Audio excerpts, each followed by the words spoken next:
મિત્રો, એક ભારત ન્યૂઝ મીડિયામાં આપનું હાર્દિક સ્વાગત છે। દર વર્ષની પરંપરા મુજબ આ વર્ષે પણ પવિત્ર મોહરમ નિમિત્તે કરબલાના મહાન શહીદ હઝરત ઇમામ હુસૈન અને વફાદાર સાથીઓની શહાદત શહીદીની યાદમાં તાજિયા જુલુસ નીકળ્યા। કરબલાના મેદાનમાં હઝરત ઇમામ હુસૈન અને આપના વાલા કુટુંબીજનો અને આપના વફાદાર સાથીદારો સાથે કરબલાના મેદાનમાં શહાદત શહીદી વહોરી છે। તે મુજબ કરબલાના શહીદોની યાદમાં તાજિયા જુલુસ તેમજ વાઇઝ મિઝલ નિફલ રોઝા નમાજ સહિતની ઇબાદતો કરી ધાર્મિક કાર્યક્રમોનું પણ આયોજન કરવામાં આવ્યું।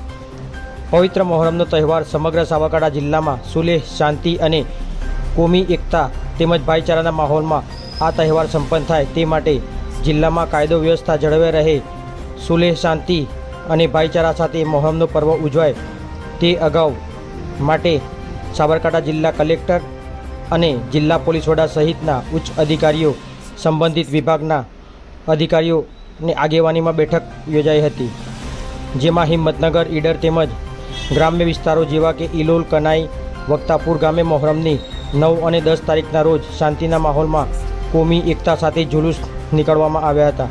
આ દિવસોમાં સાથે સાથે મુસ્લિમ યુવાનો દ્વારા પર્યાવરણને બચાવવા માટે વૃક્ષ વિતરણ પણ કરવામાં આવ્યું હતું। તેમાં દરેક અજાદર ભાઈઓ અને ગામના લોકોએ સાથ સહકાર આપ્યો હતો, તેમજ હિંમતનગર ગ્રામ્ય પોલીસ સ્ટેશનના PSI તેમજ સ્ટાફ જુલુસ દરમિયાન ટ્રાફિક તેમજ અન્ય કોઈ બનાવ ન બને તે માટે ખડે પગે રહ્યા હતા। આ પ્રસંગે ઇલોલ તેમજ ગામના આજુબાજુના લોકોએ તાજિયાના જુલુસ દરમિયાન તાજિયાના નારિયેળ ચડાવી તેમજ દર્શન કર્યા હતા।